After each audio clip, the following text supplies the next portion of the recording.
Audrii Cunningham, 11-year-old little girl, Livingston, found dead in the Trinity River, literally attached to a rock and sunk. Horrible, horrible death. The man that they have charged, Don Stephen McDougal, now he's facing capital murder charges. He was brought onto the property by grandma, by dad. They wanted to give him a second chance because that's the Christian thing to do in their mind. They went and they looked online. They said they went to the sexual offender database and he wasn't there. And because he wasn't there, well, never mind the Nazi tattoos all over his body, the Aryan race tattoos all over his body. And I don't know, if you took a look at, I don't know, just Googling his name, you might have found a little bit more information that would have said, maybe he shouldn't be living on our property and maybe he shouldn't be looking after our 11-year-old little girl. But these are all observations happening after the fact. Joining me to discuss, Robin Dreeke, retired FBI special agent. This is one where you just shake your head and you want to scream because there are dumb people out there. And it's a question here of were these just really dumb people, meaning grandma and grandpa and dad, or is there something else happening here? Because this just seems far too dumb than it needs to be. Yeah, it's funny. I was trying to come up with my highfalutin words. I was thinking moron, dumb, Yeah, fool. I'm completely with you on this one. The the thing that was really profoundly simple that you said is there more going on here? I think so. I yeah. don't know what it is though. So when you watch that video of the interview of the grandparents, Hmm. so again, just talked about this on the other case. When you're expecting to feel a certain emotion, and I can only go back to thinking of Harmony, Montgomery. Montgomery, that horrendous murder of that little girl. Right now I got goosebumps and I'm getting misty thinking about little Harmony. Yeah. And why? Because every time we hear about Harmony, we see the photo of Harmony, and it's always about Harmony, Harmony, Harmony, Harmony, and what was done to Harmony. And it's a compelling story. It's you're connected to it, even though the mom has had her issues with drugs and rehab and all these things. You still can feel the love as not not as well acted out as other mothers might have, but you can still see that she struggles Yeah. with what happened. Yeah. You can feel it. When you watch the video of the grandparents in this case talking about um talking about Audrey, you're just like disconnected. I felt Completely. nothing. Yeah. There's no tears. There's a fakeness, and the grandfather. He's. I was expecting again. I go into these things kind of very open minded, very present, expecting to have a compelling story. And the first thing that he starts talking about the Amber Alert system. He starts talking about law enforcement, and so I asked myself, what's missing from the dialogue that we're listening to? Yeah. The stories of a little girl. Completely. I mean, the initial reaction, and we're going to watch some of these videos here in just a second, is 100% blame on the system. It's the Mm-hmm. system that failed us. The system that failed us. It's a system. We want to make legislation to check. Like All your right. granddaughter's dead. Like, what are you talking about making like? Great, make that your mission for the rest of your life. Why are we going on a legislative mission when she's not even buried yet?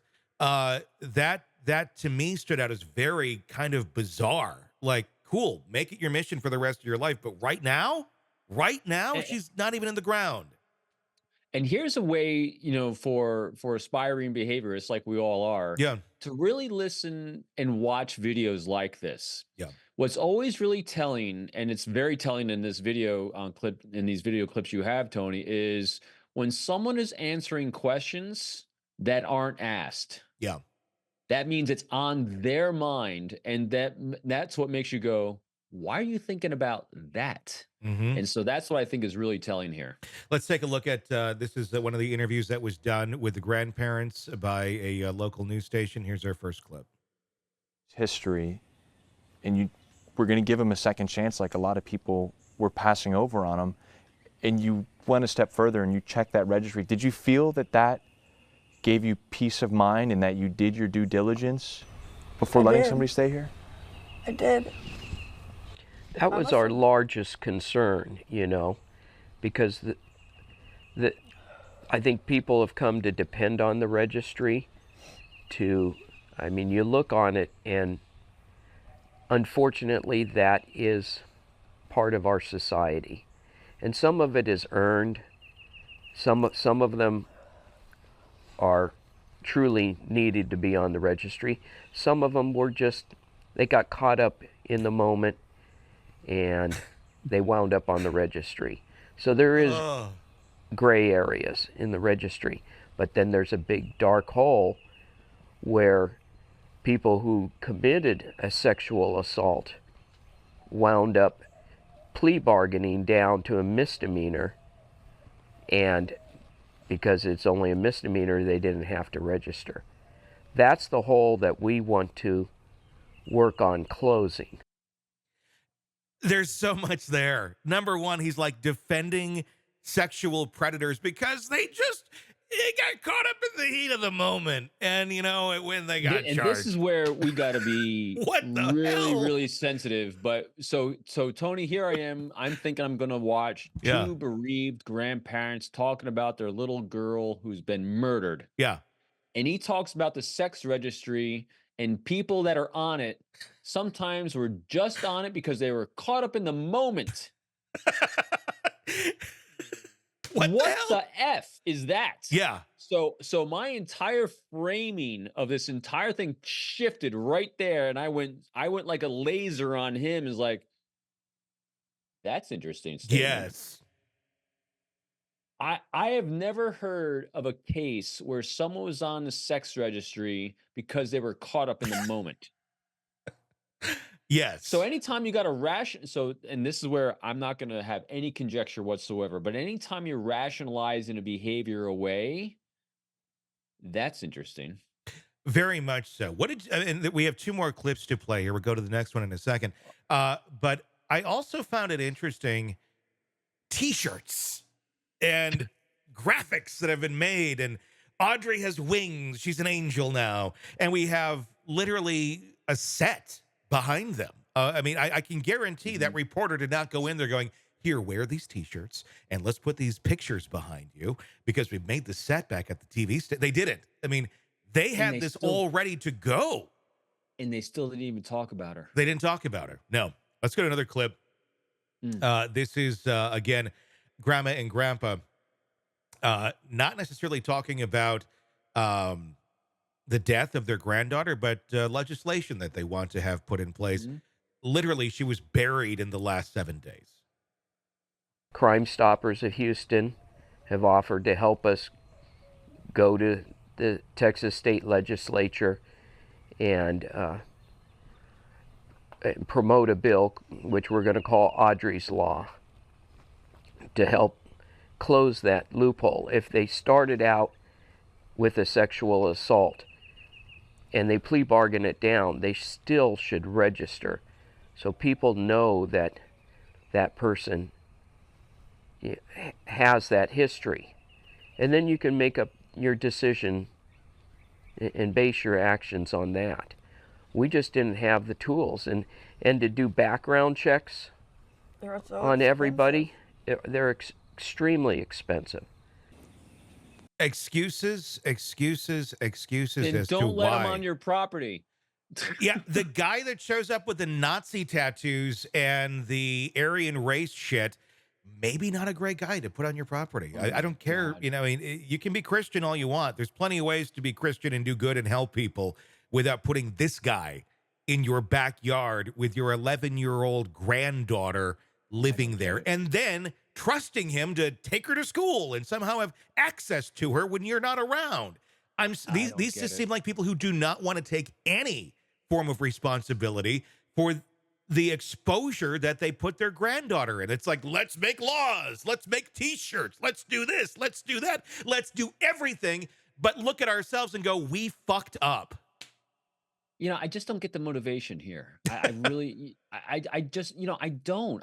Because eh, I don't understand it's really, really odd behavior. It is. And, you know, both prior and now. I mean, it's just really kind of all over the place to me what they're currently doing. I mean, it's like they're trying to, I can't say profit because, I mean, you're not going to make money off of what they're trying to do with legislation. You're going to get maybe some notoriety but why? It's just really, really strange behavior to me so anytime I see things that I don't understand, it's one of these things that I kind of sit back longer and I'll keep watching, I'll keep observing, I'll keep getting data points because when data points aren't adding up to a life arc, because again, let's look at life arc. Mm-hmm. It's kind of like this. It's really disjointed. So they're trying to establish a Christian life arc of we take people in and we care for them, we give them a second chance. Okay. That's good and wholesome. You didn't do your due diligence. You made a lot of really dumb errors along the way. So if you're about doing that, what we should be seeing here is remorse. We should be seeing sadness. We should be seeing the accountability we have in the part of this about how we need to be even better Christians next time and do more due diligence, something like that. But is this interview is just really kind of disjointed from what they've established. That's why it's really odd to me. Well, where's Dad too in this? Dad's living on property. I mean, obviously Dad's a mess up too because he's sitting there living with Mom and Dad at a very 30 some adult age, I'm assuming. And it's like, well, he's not here. Why is he not saying anything about this? You'd think he'd be the one most vocal. It's his daughter who's dead, but Grandma and Grandpa are justifying bringing the Nazi onto the property. I think what we're seeing here is not, I don't think it's any more complicated than we're seeing a group of people that are victims of their own ignorance and naivete. Hey, it's Tony Brueski. If you like the podcast, be sure to like, subscribe, and press that bell so you don't miss any of our updates on the cases we're following for you right here at the Hidden Killers podcast from True Crime Today. And thanks